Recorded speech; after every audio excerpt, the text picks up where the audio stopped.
أكم جرتن دعوتات OMN أما دبرين تنادوتي ودو أراتنا سنتيم تاني فايزة إلياسي ودو خنجة جلق أبعتين كيب أورميا قدنا قدي أنا لبني في قميل دلوتي نموني تدد رايا اتساموت ما يتوبياتي نجيفمو جراتون نهمني ريفنا موتا جيفمني هنغا ما هم نوراناتي نقرمون كان نوالا من تو مدين دبتان محمد فانتالي تبلتكب كبام أورميام قدنا قدي أنا لبني فيم قميل دلوتي نموني تدد رايا اتساموت ما يتوبياتي نجيفمو جراتون نهمن وقوت لمن دبرن ورانا موتما إثيوبياتين قدر فما كان ترتم قدن نقجي هرأس حالو الفاتا كي سجراتشو مدين الديسن وراني موتما إثيوبيام غرست بوبا فميم حواسنا قيا بدي مليم سببوتا داداتين هرارسا كان جرته إبسون وياك ليسام حقيا سقل برق ملما في ديك دمم رايين اتسام قدن نقجي بكم قلقل چبوبا جر امتشم لبون مافرين باتسلمت غلافتشون ويا هرام حقيا كدن برق ملما في ديك دممم أنا قميل دلوم نانا وغن دبل جاموتشم نموت برو أفر غلافتشو مدكين يناني چرادو بفنم أورميا ميديا نتورك تميرام keessumatti kibba oromiyaa irratti waggoota lamaan darbanii eegalee uummanni oromoo dararaa guddaa argaa jira. Uummata oromoo kan dararaa agarsiisaa jiran immoo waraana mootummaan uummata oromoo lafarraa duguugee balleessuudhaaf akkasumas jala deemtota maallaqaan bitee uummata oromoo lafarraa ficcisiisaa jirudha. Keessumatti kan nama gaddisiisoo jiraate aanawwan lamaan godina Gujii bahaa jalatti argaman aanaa Gumeel Dalloo fi aanaa Liiban jalatti uummanni oromoo kamalee dararamaa jira. Dararaa humnaa olii argaa jira. Fakkeenyaaf yooni akka fakkeenya tokkotti si kaasee guyyaa kaleessaa jechuun uummanni aanaa Liibaniif aanaa Gumeel Dalloo jiraatu bakka qalqallacha boobaa jedhamutti uummanni horsiisee bulaa nagaan afur bakka tokkotti waraana mootummaa kaan ajjeefamanii jiru. Yoo barbaachisaa ta'e namoonni ajjeefaman sun maqaan isaanii tokko Alakee jedhama. Ganda boobaa jiraata. Nama maatii afur qabudha. Lammaffaan Uqqaa Alakee jedhama. Barataa kutaa kurnaffaa kan ta'eefi. Akkasumas namni sadaffaan Dooyyoo yookaan Burgallee Fooraa nama jedhamu. Nama maatii sadii qabu. Namni arfaffaan Usmaan jedhama. Namoonni kun guyyaa kaleessaa badii tokko malee waraana mootummaan itti bobbaaseen qe'ee isaanii keessatti ajjeefamanii erga ajjeefamanii boodas immoo akka uummanni bayeellee hin awwaallanneef reeffa isaanii mataasaa yookaan sirna awwaalchaa dhowwanii jiru jechuudha waraanni. Namoonni guyyaa kaleessam hagayya 9 bara 2020 ajjeefaman kan jiraatan kun maqaa isaanii nuuf ereem Dalloo Halaakeem abbaa ijoollee afuriim. Uqqaa Halaakeem barataa kutaa 10 Dooyyoo yookaan Burgallee Kooraa nama jedhamu abbaa ijoollee sadiifiim. Usmaan nama jedhamu waraanni mootummaa badii tokko malee qe'ee isaanii irratti kan ajjeese ta'uu maddi keenya kun balballoomsee jira. Dabaluunis jiraatan kun jiraattota nagayaam kanneen erga qe'ee isaanii irratti ajjeesanii booda humni raayyaam ittisaa mootummaa Itoophiyaa uummanni akka reeffa hin awwaallanne hanga ammaatti dhoowwee jiraachuu jiraatan kun dubbatee jira. Ajjeechaan kun akka raawwatamuuf kan uummatatti diina ta'e uummata ficcisiisaa jiru. Kaabinoota aanaaleen akka isaanis ibseeraam. Kaabinoonni aanaa Gumeel Dalloo fi aanaa Liiban raayyaa ittisa mootummaa Itoophiyaa qabachuun namoota nagayaam ajjeesaa kan ajjeefame ammoo akka hin awwaalamne taasisaa jiraachuu jiraatan dubbifne kun eereeraam. Kan amma kana gochaa jiru kaabinoota aanaa Gumeel Dalloodha. Fakkeenyaaf nama Diqqaa Dabbasoo jedhamutu makalaakaa yookaan raayyaa ittisa biyyaa Itoophiyaa qabatee uummata kana ficcisiisaa jira. Aanaa Liibanitti immoo nama Nuuraa jedhamutu uummata kana ficcisiisaa jira. Fakkeenyaaf amma humna dabalatanii magaalaa aanaa Gumeel Dalloo jalatti argamu naannoo Bulbul jedhamutti amma wana kanaatti amma naa bilbiltu kanatti oduutu nun geenye malee kan kaleessaa maleellee har'aa bakka aanaa ganda Bulbulitti har'a dabalataan warran qarasii kaase malee namoonni afur ajjeefamuu dhageenye jirra. Warri duguuggaa sanyii kana to'atu walumaa galatti raawwachaa jiran raayyaa ittisa biyyaa Itoophiyaati. Ajjeechaa kana malees guyyaa har'aam aanaa Gumeel Dalloo ganda Bulbul jedhamu keessatti waraanni mootummaa jiraattota nagayaa afur badii malee ajjeesee jiraachuus meeraam. Maayii irratti eenyummaan Oromoo yakka ta'ee ajjeefamuun kun Oromoo tokko godheem wareegamni barbaachisu kafalameem qabsoon itti fufuu akka qabdu dhaammateeraam. Jiraataan oduu tananuu dhaqqabe kun xumura irratti kaabinoota mallaqaan bitamanii lubbuu Oromoota qaqqaalii galaafataa jiran tarkaanfii isaanii irratti fudhatamuuf itti gaafatamummaan kan mataa isaanii tahuu beeksisuun akeekkachiiseera. Ayyaanni dhaamsanii uummata bal'aa Oromoodhaaf qabu yakki Oromoon itti wareegamaa jiru kun yakka eenyummaati. Oromoon hadhee saamee yookaan namaa gubbaa deemee miti nama hin saamne nama waa tokko waan godhan qabu. Yakka eenyummaa keessaniif yakkamtanii yakka eenyummaa kan ammoo kan isa ofirraa kaaftan tokko taatanii sagalee tokkoon falmattanii ofirraa kaasuu danda'uudhaa qabdanii. Hundaa ol uummanni Oromoo kan inni xiyyeeffachuu qabu warra maallaqaan bitamanii maallaqaan uummata keenya bitanii uummata Oromoo lafarraa fixaa jiraniif seensan qabdanii boriin keessanis akka ta'e waan hin beekneef adaraa obsan of fixachiisina. Kaabinoonni mootummaa jala deemtanii uummata Oromoo fixaa jirtan kun abdiin of fixachiisaa jirtu obsan of fixachiisaa jirtu. Kanaafiyyuu adaraatiin jedhan malleetiin kadhaa yoo daangaa darbee karaa biraasiin yoo danda'a waan ta'eef of eeggadhaa jechuun barbaadammaa kana. Sababii shanee deeggartan jiruun qeellam wallaggaa aanaa gidaamitti hawaasni loltoota mootummaatiin hiraarfamaa jiraachuun gabaafame. Dargaggoonni aanichaa hedduun ukkaanfamanii kaampii waraanaatti hidhamanii dararamaa akka jirantu himame. Usmaan Baayyuu jiraattota garasii dubbisuun waan qindeeffate qaba. Godina qeellam wallaggaa aanaa gidaamitti sababa shanee deeggartu jedhuun waraanni mootummaa hawaasa hiraarsaa jiraachuun himame. Dargaggoonni danuun aanicharraa loltoota komaandii poostiitiin ukkaanfamuu hidhamaa akka turanii fi tibbana ammoo hidhaan daraanuu hammaatee akka jirudha namni aanaa gidaamiirraa bilbilaan odeeffanne Oromiyaa miidiyaa neetworkiif kan ibse. Akka maddi keenya kun jedhutti namoonni hidhaman hedduun kaambii waraanaatti dararamaa akka jiranii fi kanneen achi buuteen isaanii dhabaman jiraachuu himuun irra caalaan isaanii murtii tokkoon maletti baatii 8 oliif hidhatti hiraarfamaa jiran jedheera. Namoota hidhaman kanneenis maatiin isaanii dhaqanii dubbisanii nyaata geessuufis hiree dhabuu dubbata. Jiraataan aanaa gidaamiirraa bilbilaan odeeffanne kun uummanni keenya doorsisaa waraana mootummaatiin irratti raawwatamaa jiruun jiruu fi jireenyi itti golgolaa'ee jira jechuun hima. Godina qeellam wallaggaa aanaa gidaamitti wanni jiru waan baay'ee fokkataadha. Humna nageenyaadha shanee deeggartu jechuudhaani namoota baay'ee mana hidhaatti ukkaamse achi buuteen isaanii dhabamee namoota baay'eedha kan gaggeeffamaa jiranii jechuudha. Walumaa gala haalli godina qeellam wallaggaa gidaamii keessa jiru uummanni qotachuusi daldalachuusi jiraachuu illee itti baay'ee rakkisaa ta'e keessa jira jechuudha. Baay'ee haala fokkataa fi haala rakkisaa keessa jira jechuudha uummati kun. Dararama hamaa keessa dararama biyyee dirmannaa dhabe keessa jira jechuudha. Aanaa gidaamii keessa namoota qabanii dhoksanii aanaa begii keessatti hidhu. Aanaa godina wallagga lixaa aanaa begii keessatti jechuudha. Achi siqqee kana keessatti naannoo kaambii waraanaatti immoo hidhu. Namoonni illee namoota hidhaman sanaaf galaa geessu nama sanallee deemee dubbisu haala hin dandeenye irra jira jechuudha. Namoonni hidhaman kun immoo namoota baatii 9, baatii 8, baatii 7 hidhamaa turanidha. Hanga ammaatti illee itti daddabalamaa kan jiranidha jechuudha. Walumaa gala haalli godina qeellam wallaggaa aanaa gidaamii keessa jiru uummanni illee sadarkaama jiraachuu nageenya isaa miti nageenya osoo hin taane sadarkaama mana isaa keessa jiraachuu sodaachuu illee geetii jira jechuudha. Hidhaa fi reebichi uummata nagaa irratti loltoota mootummaatiin gaggeeffamaa jiru kun Oromiyaa bakkoota baay'eetti hammaatee itti fufee akka jiru odeeffannoon maddeen keenya irraa roga afraniin nu dhaqqabaa jiran ni ifoomsu. Aanaa Fantaalletti walitti bu'iinsa horsiisee bultoota aanichaa fi hidhattoota argobbaa naannoo Amaaraa irraa dhufan jidduutti taasifameen lubbuun nama tokko dabruu jiraattonni himani. Ajjechaan kun kan raawwatame sababii babal'ifannaa daangaa akka ta'e jiraataan garasii OMN bilbilaan himeeti jira. Naimaa Umar dabalata qaba. Godina Shawaa Bahaa aanaa Fantaalletti walitti bu'iinsa horsiisee bultoota aanichaatii fi hidhattoota argobbaa naannoo Amaaraa irraa dhufan jidduutti taasifameen lubbuun nama tokko dabruu jiraattonni himan. Akka odeessa jiraattota irraa funaannannetti ajjechaan kun kan dhaqqabe sababa babal'ifannaa daangaatiin dhiibbaa humnoota naannoo Amaaraa irraa dhufaniitiin. Humnoonni hidhatan kan naannoo Amaaraa irraa dhufan gama lixa aanaa Fantaalleetiin daangaa cabsanii seenuun dhukaasa tikfattoota irratti bananiin horsiisee bultoota aanaa Fantaallee irraa namni Muhammad Kadiir Jaamu ajjeefamuu jiraataan naannicharraa dubbifne tokko OMN'tti himee jira. Akka jiraataan aanaa Fantaallee irraa dubbifne kun himutti duulli daangaa babal'ifannaa kun karaa saboota adda addaatiin yeroo dheeraaf nurratti gaggeeffamaa ture. Garuu kan eegaa biyyi aangootti dhufee hanga ammaatti jiru kan dur caalaa hammaatee jira. Dur warra daangaa cabsanii nutti dhufan humna qabnuun ofirraa dhoorgaa turre. Amma garuu humnoonni hidhatanii naannoo Amaaraa irraa dhufan kunneen warra deeggarsa mootummaatiin leenjii fudhatee meeshaa jajjabaa hidhateetu nutti bobbaafamaa jira. Yeroo garagaraa aanaa kana keessatti iddoo adda addaatti namoota nurraa fixaa waan jiraniif dadhabnee jirra.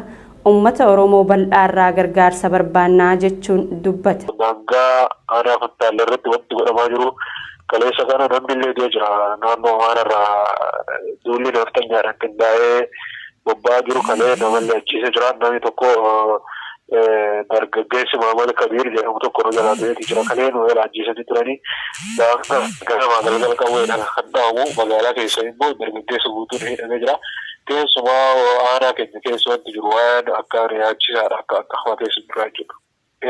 Keessumaa aanaa Fantaallee keessatti alagaan gara naannoo Amaaraatiin Karrayyuu fi naannoon Amaaraa wal daangeessatti turanii iyyuu daangaa kanarratti immoo ganamaa galgala daangaa babal'ifatu duulli daangaa babal'ifatu erga mootummaan Abiy aangotti dhufee bifa haaraadhaan itti fufuun isaa duraanis hin beekama uummanni gamaasaa xiqqoo qabanii kun immoo hin dhaabbanne ammaan tan immoo haga lagannaa gabaa kana as immoo mootummaa gargaaruuf haa ta'u beeknu waan akkaataan isaan itti deemamu hin beekamu.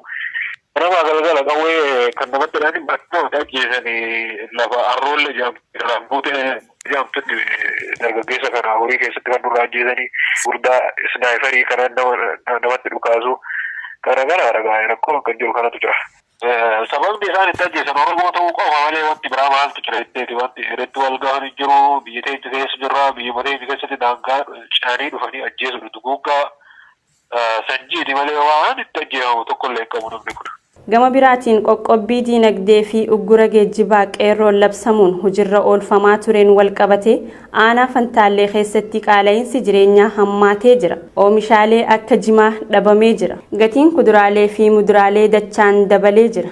Kanaafuu ugguraa fi qoqqobbiin labsame biyyattii irratti dhiibbaa ifa gala ta'e uumee jira jechuun maddi keenya kun ibsee jira. Namoonni hedduun erga gaafa gootichi Oromoo artistii Haacaaluu Hundeessaa ajjeefamee kaasee humnoota tikaa mootummaatiin mana hidhaatti guuramanii tokkolleen hin baane. Kunis yaada keessa galfamuun namoonni nagaa badii takka malee hidhaman akka hiikaman gaafata. Dabballoonni mootummaa qoqqobbii diinagdee fi uggura geejjibaa gaggeeffamaa tureen qaala'insa jireenyaa biyyattii mudate kanaan muddamsuu keessa seenanii jiru. Tibbanas loltoota qabatanii namoota nagaa hidhaatti guuraa kan jiran tahuu maddi keenya aanaa Fantaallee irraa odeeffanne kun ifoomsee jira. Erga lagannaa gabaatiidhas qaala'insi jireenyaa mudataa jira. Jimaan seenaa hin turre makiinonni akka biratti socho'aa hin turre boba'aan gatiin isaa qaala'eetu jira ammaan kanatti jechuudha. Boba'aan hin jiru akkasumas immoo shonkortii timaatimii wanti kuduraaf fuduraa irraa argamu mataan haaraa dura kanaan beekamaa turte wanti kun hir'achaa dhufe gatiin isaallee akka malee dabalaa dhufe boba'aanis akkasumatti kan dabalaa jiru. Namoonni hidhamaniif akkuma hidhameetti jiru namni tokkollee eegamu jiru bahuun gubbaadhaan itti cammaraati kan jiranii. Kun immoo uummata keessatti komii dhalchaa jira. Egaa akkuma yaadatamu maqaa godina addaa Sabaa Argobbaa dhaabuuf mootummaan Itoophiyaa lafa horsiisee bultoota aanaa Fantaallee karaa lixa aanichaatti argamu muree naannoo Amaaraa jala galchaa jiraachuu gabaasaa turuun keenya ni yaadatama. Sababa kanaanis dhiigni horsiisee bultoota badii takka malee daangaa irratti lola'aa turee jira. Qeerroowwan Oromiyaa godinaalee garaagaraa irraa dubbifnee hidhaan jumlaa waraana mootummaatiin namoota nagaa irratti raawwatamaa jiru cimee itti fufee jechuun himan. Iluu Abbaa Booraa fi Baalee keessatti haalli jiru ammoo yaaddeessaadha jaame. Oduun kun akka kanatu isiniif dhiyaata. Jiraattonni godina Iluu Abbaa Booraa qaala'insi jireenyaa haala tana dura hin baramneen nutti dabalee jira jiru. Oomishaaleen iddoo biroo irraa gara godinaatti galfaman hedduun kan akka jimaa, xaafii, shunkurtaa fi akkasuma boba'aan dachaa sadii oliin nutti dabaluun yaaddoo ta'eeti jira jiru. Kana malees waraanni mootummaa aanicha keessa jiran namoota Oromoo ta'an qofa mana hidhaatti darbachaa kan jiran ta'uu namni garasii dubbifnee OMN hime. Keessumattuu magaalaa Mattuu fi naannoo isitti hidhaa fi dararaan dargaggoota nagaa irratti sababii hin beekamne raawwatamaa jiru hawaasa dallansiisee jira ja'a namni garasii dubbifne. Dargaggoowwan torbaan lama dura magaalattii keessaa butamuun hidhamanis amma ammaatti osoo murtiif hin dhiyaatin dararamaa jiru ja'a madda keenya garasii yaadessaa OMN'f kenna. Oromoo ta'e nama afaan Oromoo ta'edha kan isaanii taphatanii hidhaa jiranii baay'ee waan namatti ulfaatudha. Ijoolleen kana dura hidhamanii jiranis amma mana hidhaa erga torbee lama sadii ba'anii booda amma mana murtiitti deddeebi'anii kan isaan sababa isaan hin beekneen himatamanii jiran akkasumas namoota adda addaa kan afaanuma Oromoo dubbatan qabanii hidhaa jiranii. Oduma wal qabateen godina Baalee aanaa Diinshootti waraanni mootummaa gaafa guyyaa 6 ji'a 8 halkan keessaa sa'aatii 8 walakkaatti manneen namaa cabsanii seenuun qeerroowwan 10 hidhuun dhagahame.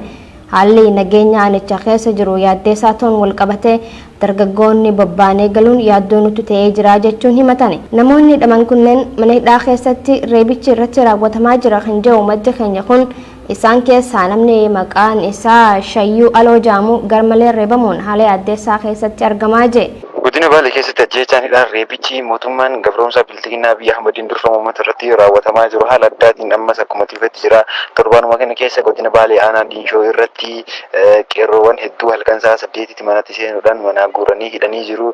Gama biraatiin Garambatti Diinshoo Garambaatti bakka Garambaatti ganda Garambaatti qeerroo Shayyuu Aloo jedhamu halkan itti seenanii manatti caccabsanii miila buqqisanii harkis buqqee du'aaf jiru gidduu nama jirudha.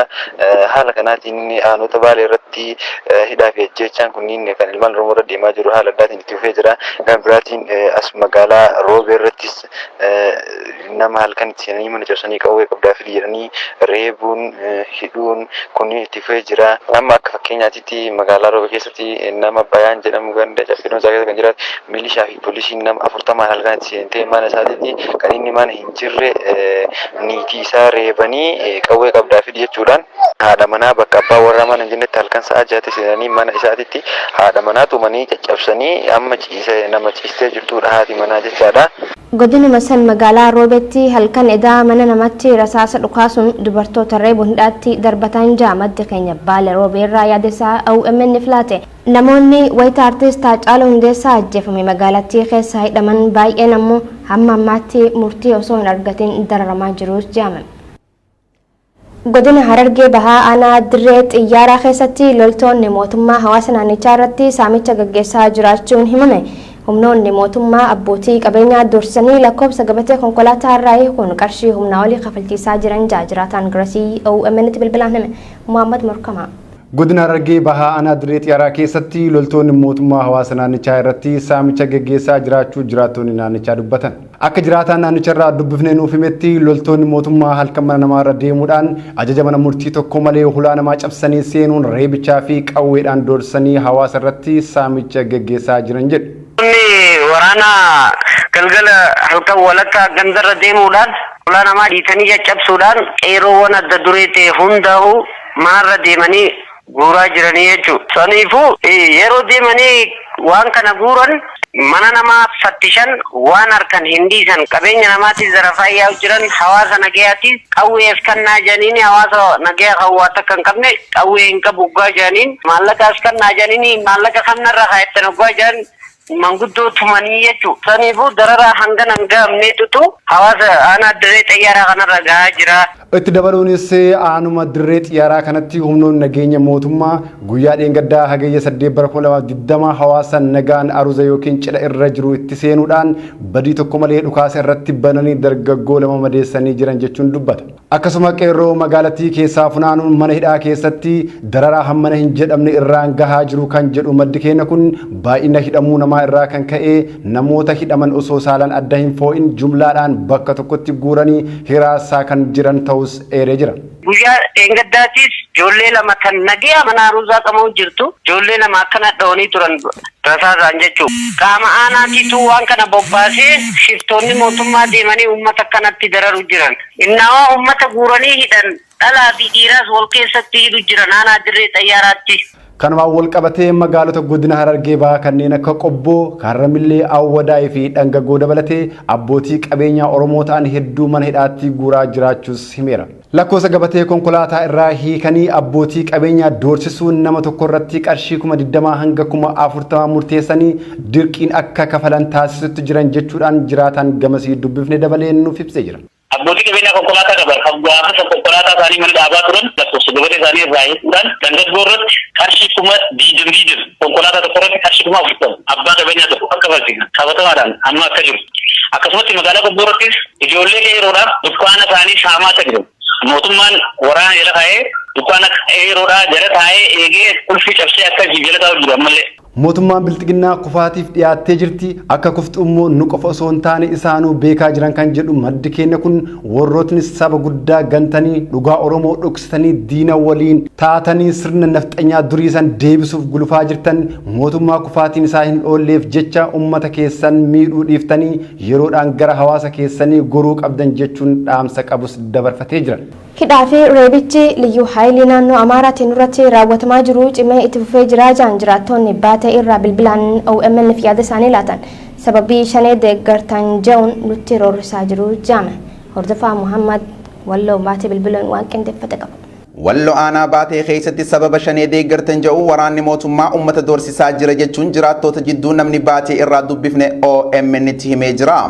Loltoonni kanneen guyyaa kaleessaa hagayya 9 bara 2020 ambulaansii yaalaa fayyadamuun baatee gandootan hedduu keessatti bobba'uudhaan nageenya hawaasaa booreessaa jiran jiraataan baatee irraa odeessanuun geekuun. Raayyaa ittisa biyyaatii fi liyyuu haayiliin naannoo Amaaraa wajjin ta'uudhaan nu weeraraa jiran kan jedhu maddi keenya kun meeshaa waraanaatiin hawaasa girgireessaatis jiran jechuun dubbata. Hidhaan humnootan kanaan aanichatti gaggeeffamaa jirus guyyarraa gara guyyaatti hammaatee itti fufee akka jirus jiraataan baatee kun ibseeti jira. Dabballoonni sirnichaa paartii biltsiginnaa deeggaruu qabdu jechuun uummata goolaa jiran kan jedhu maddi keenya kun namootan uffataa fi faayaalee aadaa Oromoo kaayyatanis humnoonni kunneen reebuun hidhatti darbachaa jiraachuus dubbateeti jira.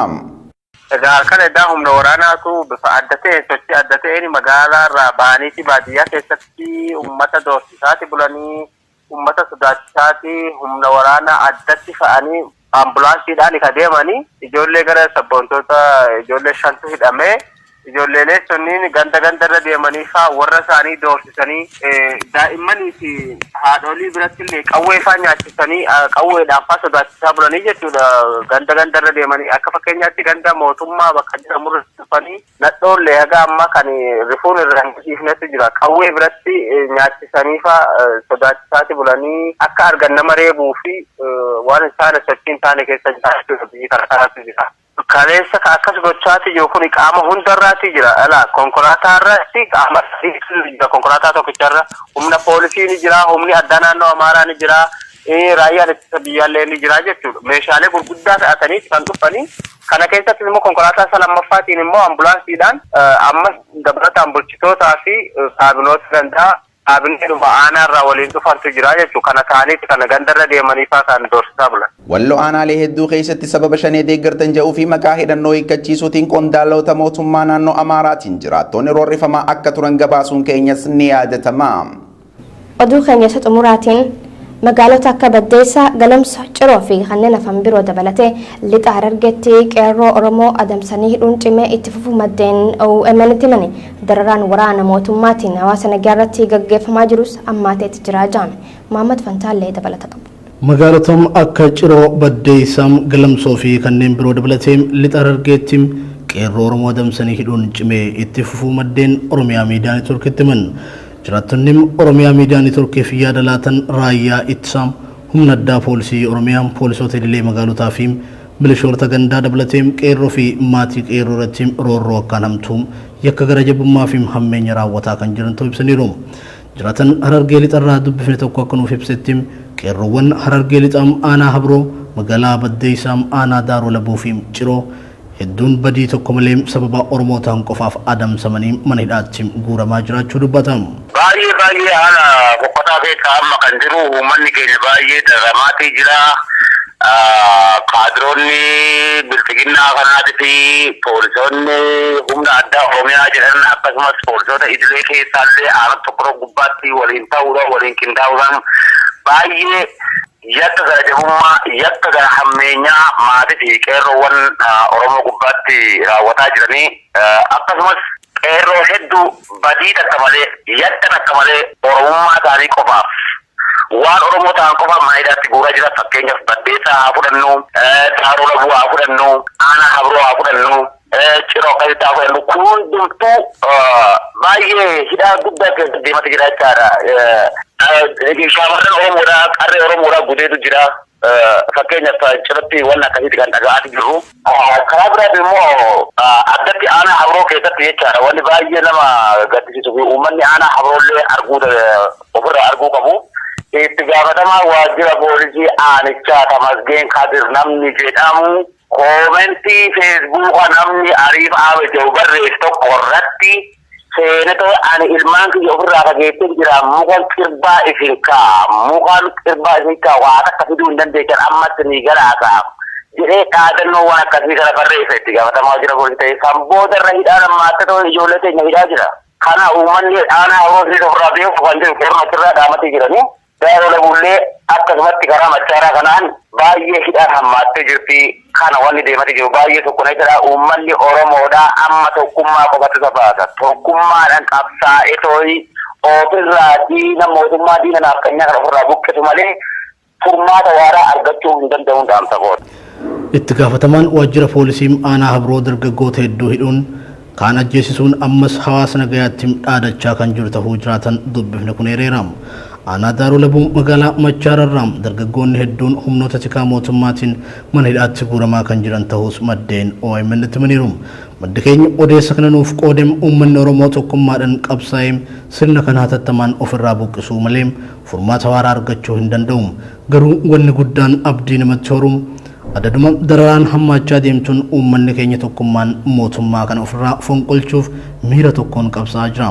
Kanaaf mootummaa kana ofirraa kuffisuuf ni qabsoofna jechuun yaada isaa dabarfate. Baay'ee nama ajaa'ibu wanni garuu abdii nama hin murachiisne wanni abdii namatti horu haaguma dararaa itti hammaataa jiru tokkummaan uummata Oromoo cimaa jiraati haala jabduu keessa seenatti haala ofii baatanii mootummaa kana ofirraa fonqolchuuf miira guddaa miira tokkummaatiin ka'aa jira uummanni keenya kun. Uummanni keenya ka barbaadu amma mootummaa kana nama fuuldura dhaabbatee tooyi isaan qajeelchu tokkummaa paartilee Oromoo tokkummaa hayyoota Oromoo barbaadan malee uummanni Oromoo ofii isaaniitti ofirraa fonqolchuudhaaf tokkummaan jabaa uummachaa jira jechuudha. Haguma dara irra gahu tokkummaa isaaniitii fi gara murii eenyummaa qabsootis of kennuu isaanii akkasumas dabalaa jira jechuudha uummanni keenya miira baay'ee aarii keessa galee jira jechuudha mootummaa kana ofirraa kuffisuudhaaf. Kanaan nutu fuula tooyi qabsoo teenya itti kennee jechaa jira jechuudha uummanni.